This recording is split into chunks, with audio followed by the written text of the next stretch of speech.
কাণ্ড ও মূলের প্রাথমিক অন্তর্গঠন, অর্থাৎ কোন কোন বৈশিষ্ট্যের ভিত্তিতে আমরা বলতে পারি যে এটি একটি মূল এবং এটি একটি কাণ্ড। আমরা যখন প্ল্যান্ট অ্যানাটমির ব্যবহারিক করব বা থিওরি পড়ার সময় আমাদের এই জিনিসটি কাজে লাগবে। ব্যবহারিকের ক্ষেত্রে এটা স্পেশালি কাজে লাগবে, কারণ সেখানে আমাদেরকে আইডেন্টিফাই করতে হয় যে এটা আমরা কাণ্ডের সেকশন দেখছি নাকি মূলের সেকশন, বা এটা একবীজপত্রী নাকি দ্বিবীজপত্রী। এখন কাণ্ডের আমরা কিছু বৈশিষ্ট্য দেখব, যে বৈশিষ্ট্যগুলো আমরা যদি কোনো উদ্ভিদের ভিতরে, অর্থাৎ উদ্ভিদের যে সেকশনগুলো আমরা দেখব সেই সেকশনের ভিতরে যদি আমরা পাই, তখন তাহলে বুঝবো এটা কাণ্ড। যেমন কাণ্ডের যে ভাস্কুলার বান্ডেলগুলো থাকবে, কাণ্ডের ভাস্কুলার বান্ডেল হবে সংযুক্ত। কাণ্ডের ভাস্কুলার বান্ডেল কেমন হবে? সংযুক্ত। অর্থাৎ সংযুক্ত বলতে আমরা বুঝি জাইলেম এবং যে ফ্লোয়েম থাকবে তারা একই ব্যাসার্ধে থাকবে। জাইলেম এবং ফ্লোয়েমের অবস্থান হবে একই ব্যাসার্ধে। তখন আমরা তাকে বলবো যে এটা হচ্ছে যে সংযুক্ত। যদি ভাস্কুলার বান্ডেল সংযুক্ত পাই তাহলে আমরা সেটাকে কাণ্ড বলবো। এখানে সমপার্শ্বীয় বা সমদ্বিপার্শ্বীয় যেকোনো একটা হতে পারে। আরেকটা বৈশিষ্ট্য হচ্ছে জাইলেমের যে বিন্যাস, সেই বিন্যাসটি হবে এন্ডার্ক, অর্থাৎ মেটাজাইলেম থাকবে পরিধি বরাবর। যে মেটাজাইলেম থাকবে সেটা থাকবে পরিধি বরাবর বা পরিধির দিকে। এখন মেটাজাইলেমটা কি? জাইলেমের যে বড় যে গহ্বরগুলো আছে, জাইলেমের বড় যে গহ্বর তাকে আমরা বলবো মেটাজাইলেম। আর ছোট যে গহ্বরগুলো থাকে অর্থাৎ প্রোটোজাইলেম, এরা থাকবে কেন্দ্রের দিকে। এরা হচ্ছে ছোট গহ্বর। তাহলে আমরা কোনটা মেটাজাইলেম এবং কোনটা প্রোটোজাইলেম এটা চিনব কিভাবে? যদি বড় গহ্বরগুলো আমরা দেখি তখন আমরা সেটাকে বলবো যে মেটাজাইলেম, এবং যে গহ্বরগুলো ছোট থাকবে সেটাকে আমরা বলবো প্রোটোজাইলেম। এখন কাণ্ডের ক্ষেত্রে জাইলেমের যে বিন্যাস এটা হবে এন্ডার্ক, অর্থাৎ মেটাজাইলেমগুলো থাকবে পরিধির দিকে। মানে যদি আমরা একটা বৃত্ত কল্পনা করি তাহলে পরিধি বরাবর মেটাজাইলেম অর্থাৎ বড় গহ্বরগুলো, এবং কেন্দ্রের দিকে অর্থাৎ ছোট গহ্বরগুলো থাকবে কেন্দ্রের দিকে। আর যদি কাণ্ডে রোম থাকে তাহলে কাণ্ড রোম হবে বহুকোষী।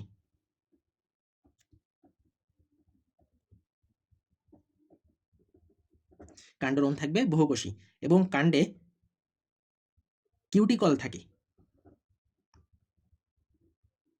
কিউটিকল কোথায় থাকে? কাণ্ডের এপিডার্মিসে কিউটিকলটা দেখা যায়, একটা আবরণ থাকে কিউটিকলের। এখন আমরা একটা সেকশন দেখে সহজে বলবো কিভাবে এটি কাণ্ড।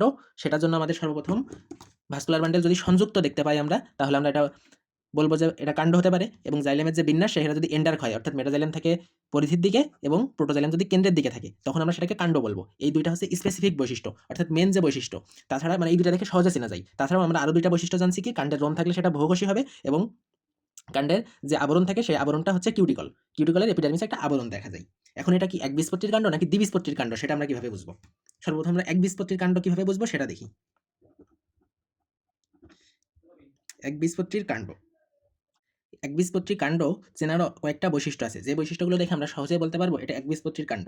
একবীজপত্রীর কাণ্ডর ক্ষেত্রে এর যে ভাস্কুলার বান্ডেল, সেই ভাস্কুলার বান্ডেল অবশ্যই বদ্ধ হবে। বদ্ধ অর্থাৎ ক্যাম্বিয়াম থাকবে না।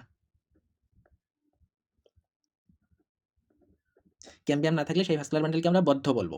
আর কাণ্ডের যে বৈশিষ্ট্য অর্থাৎ সংযুক্ত তো এটা হবেই, কিন্তু ভাস্কুলার বান্ডেলটা বদ্ধ প্রকৃতির হবে। সংযুক্তটা উল্লেখ করে দিই, সংযুক্ত প্লাস বদ্ধ, অর্থাৎ এই ভাস্কুলার বান্ডেলটা বদ্ধ হবে, অর্থাৎ কোনো ক্যাম্বিয়াম থাকবে না, যার জন্য একবীজপত্রীতে ওই যে গৌণবৃদ্ধি হয় না। আরেকটা বৈশিষ্ট্য হচ্ছে এর যে ভাস্কুলার বান্ডেলগুলো তা বিক্ষিপ্তভাবে ছড়ানো থাকবে,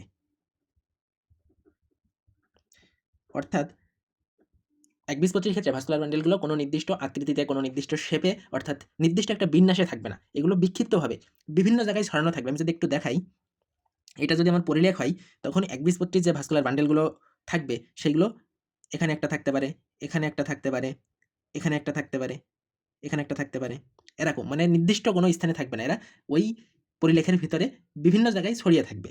এবং একবীজপত্রীর ক্ষেত্রে কোনো রোম থাকে না, রোম থাকে না। একবীজপত্রীতে কোনো রোম থাকে না। তাহলে আমি আবার প্রথম থেকে দেখি, আমি যে এটা কাণ্ড তার চেনার জন্য আমার সর্বপ্রথম বৈশিষ্ট্য হচ্ছে যদি সংযুক্ত ভাস্কুলার বান্ডেল থাকে এবং জাইলেমের বিন্যাস যদি এন্ডার্ক হয়, তাহলে আমি এটা বুঝে নেবো এটা কাণ্ড। এখন এই কাণ্ডটি একবীজপত্রী নাকি দ্বিবীজপত্রী সেটা বোঝার জন্য একবীজপত্রীর ক্ষেত্রে আমার ভাস্কুলার বান্ডেল যদি বদ্ধ এবং সংযুক্ত, অর্থাৎ সংযুক্ত বদ্ধ হয়, যদি ক্যাম্বিয়াম না থাকে, এবং ভাস্কুলার বান্ডেল যদি বিক্ষিপ্তভাবে ছড়ানো থাকে, যেমন এই যে এক একটা যদি এক এক জায়গায় থাকে এইভাবে, মানে কোনো একটা নির্দিষ্ট জায়গায় যদি সারি মেনটেন না করে থাকে, তখন সেটাকে আমরা বলবো বিক্ষিপ্তভাবে ছড়ানো এবং কোনো রোম থাকে না, তখন আমরা সেটাকে বলবো এটা হচ্ছে একবীজপত্রীর কাণ্ড। এখন দেখা যাক দ্বিবীজপত্রীর কাণ্ড।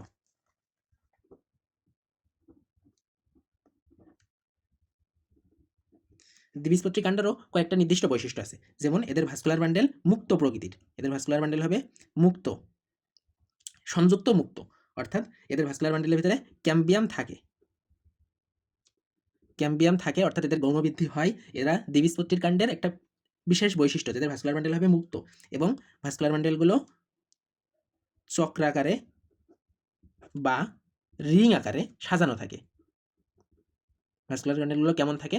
চক্রাকারে বা রিং আকারে সাজানো থাকে, অর্থাৎ একবীজপত্রীর মতন এরকম বিক্ষিপ্ত হয়ে থাকে না। এটা যদি দেখাই, এখানে একটা থাকতে পারে, এখানে থাকতে পারে, এখানে, অর্থাৎ এরকম একটা রিং সৃষ্টি করবে, এখন রিং আকৃতিতে বা চক্রাকারে সাজানো থাকবে, একবীজপত্রীর মতন বিক্ষিপ্তভাবে থাকবে না।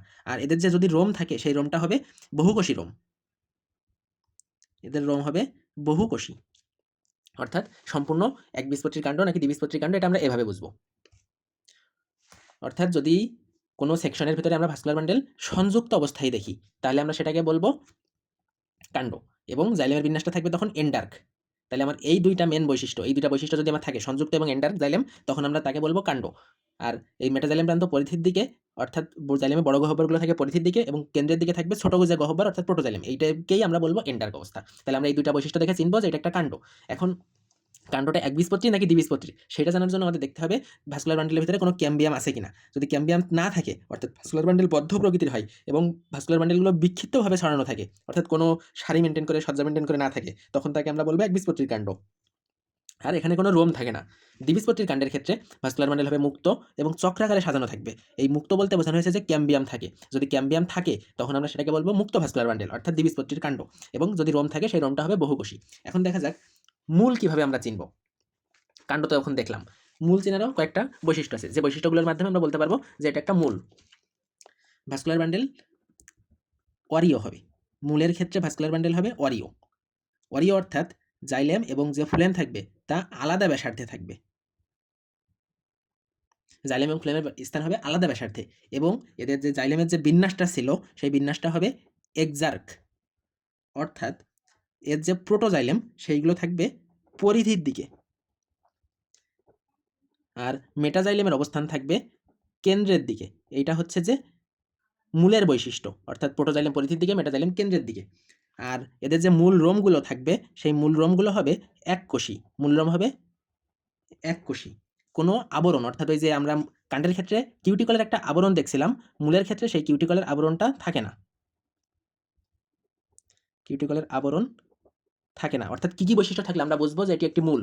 এই বৈশিষ্ট্যগুলো হচ্ছে যে ভাস্কুলার বান্ডেল যেটা থাকবে সেটা হবে অরিও প্রকৃতির, অর্থাৎ জাইলেম এবং যে ফ্লোয়েম থাকবে এরা আলাদা ব্যাসার্ধে থাকবে। কাণ্ডের ক্ষেত্রে আমরা দেখছিলাম ভাস্কুলার বান্ডেল সংযুক্ত প্রকৃতির, জাইলেম ফ্লোয়েম একই ব্যাসার্ধে ছিল, এবং জাইলেম এর যে বিন্যাস সেটা হবে এক্সার্ক, অর্থাৎ প্রোটোজাইলেম প্রান্ত থাকবে পরিধির দিকে, মেটাজাইলেম প্রান্ত থাকবে কেন্দ্রের দিকে। আমরা কাণ্ডের ক্ষেত্রে দেখছিলাম জাইলেমের বিন্যাস হবে এন্ডার্ক, অর্থাৎ মেটাজাইলেমগুলো পরিধির দিকে, প্রোটোজাইলেম কেন্দ্রের দিকে। মেন যে কাণ্ড এবং মূলের বেসিক যে পার্থক্য সেটাই হচ্ছে এই দুইটা পার্থক্য। ভাস্কুলার বান্ডেল সংযুক্ত কাণ্ডে, অরিও হচ্ছে মূলে, ভাস্কুলার বান্ডেলের জাইলেমেরগুলোর বিন্যাস হবে এন্ডার্ক কাণ্ডে, এবং মূলের ক্ষেত্রে বিন্যাস হবে এক্সার্ক। এখন এটা কি একবীজপত্রীর মূল নাকি দ্বিবীজপত্রীর মূল সেটা আমরা চিনব যেভাবে, সেটা এখন দেখি। একবীজপত্রীর মূলের ক্ষেত্রে এর যে ভাস্কুলার বান্ডেল থাকবে তার সংখ্যা হবে 6-এর বেশি, 6-এর বেশি, এবং মজ্জা থাকবে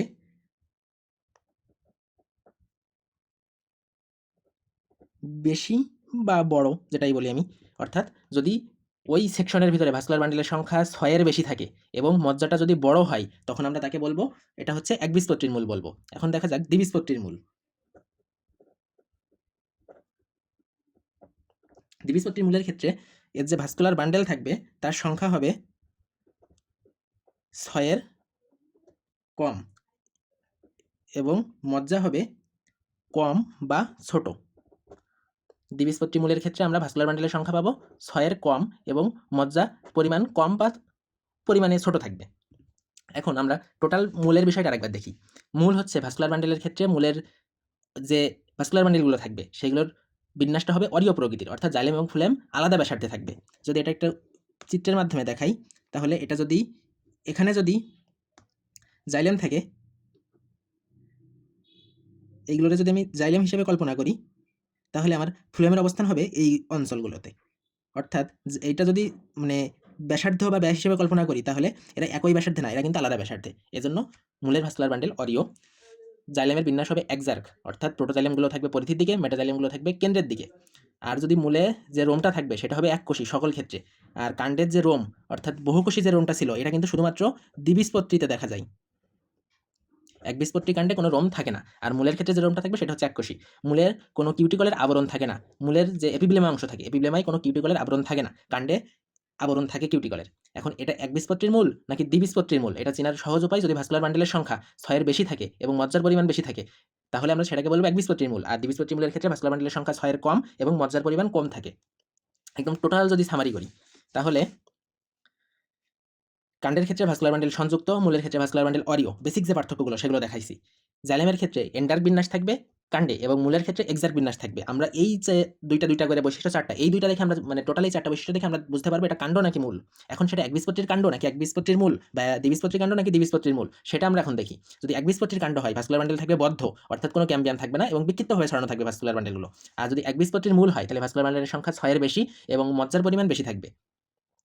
আর যদি দ্বিবীজপত্রীর কাণ্ড হয়, সেখানে ভাস্কুলার বান্ডেলগুলো মুক্ত থাকবে, অর্থাৎ ক্যাম্বিয়াম থাকবে। ভাস্কুলার বান্ডেলগুলো চক্রাকারে সাজানো থাকবে, এই যে এভাবে একটা চক্র গঠন করবে, বিক্ষিপ্তভাবে থাকবে না এবং রোমগুলো বহুকোষী হবে। আর দ্বিবীজপত্রী মূলের ক্ষেত্রে ভাস্কুলার বান্ডেলের সংখ্যা 6 এর কম এবং মজ্জার পরিমাণ কম বা পরিমাণে ছোট বলা যেতে পারে। এভাবে আমরা কোনটি মূল এবং কোনটি কাণ্ডের যে সেকশন সেটা আমরা সহজেই চিহ্নিত করতে পারবো। এটা আমাদের ব্যবহারিকের ক্ষেত্রে খুবই কাজে দিবে।